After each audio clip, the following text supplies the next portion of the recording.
I first looked at VR back in about 2016.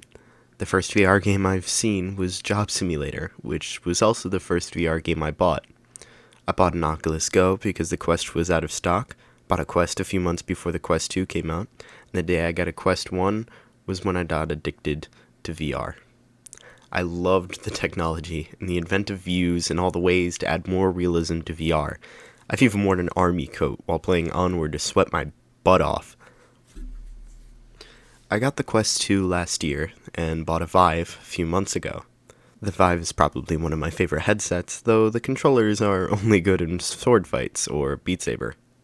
Anyways, running around or, holding a stick in VR chat or just sitting with friends, you tend to notice the people that are using full body tracking.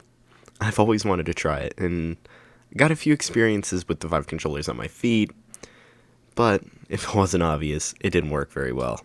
And I don't exactly have footage. I bought Tundra Trackers during the third general release, and I was really excited to try them out. Pros. It's very lightweight. I believe Thrillseeker said it was under 60 grams, 58 I think. It functions well enough when half covered, and the battery lasts long. I usually forget to charge them between play sessions, and they lasted about, I could say 8 hours. Because I would usually play for 2-hour sessions, and they lasted about 3 or 4 sessions. They're small. They're shockingly small. Like, way smaller than I'm used to, as I'm only used to using one Vive 1.0. I only had one. It was a very easy first-time setup. It was really easy. I plugged it in, everything worked really nicely, but for only cons. It needs to be in full view of the base stations to recover quickly. I kept hearing that they recover faster than the Vives, but honestly the Vive Tracker 1.0 gets picked up a lot faster than the Tundra Trackers. It drifts a lot, and tracking tends to be about 2 centimeters off. Putting the tracker on the Vive controller can show how off it is, or by putting them both to bottom, can show the differences in tracking, jitter, and drift.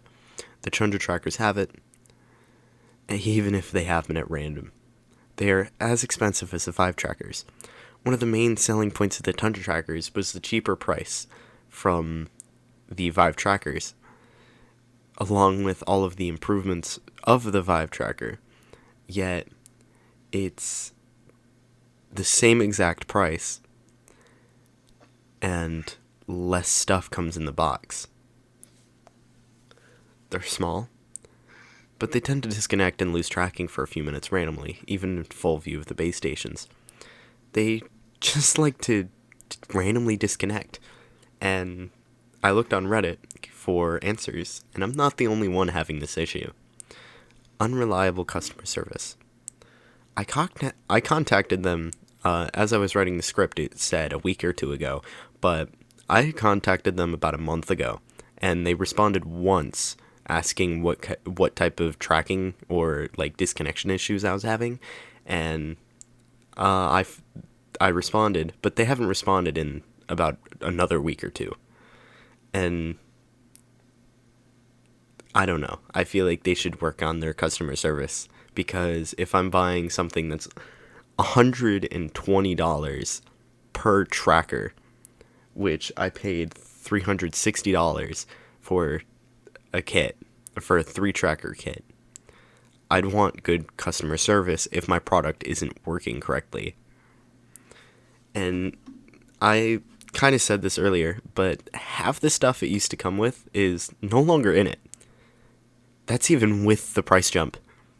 I was really excited for the shoe strap where you laced your tracker through your shoelaces, because I have a bunch of pairs of shoes that I'd never use, but they didn't come in the box. Well, more of the carrying case. And neither were the straps that came with it.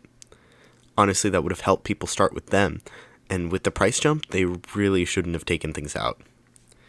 They tend to crash my Steam VR at boot.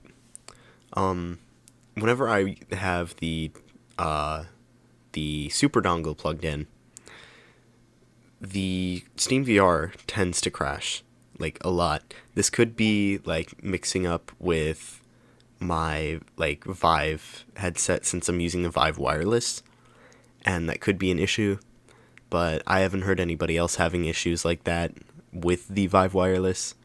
Dongle refused to work after the first setup and worked after 3 reboots of Steam VR. Yes, I had to reboot my computer and Steam VR 3 times for it to finally work. I don't know, Tundra. You guys have so much potential, but the way everything's going, it really isn't nice. And I even noticed that the choice of plastic diffuses the light, which could be the issue for a lot of the problems.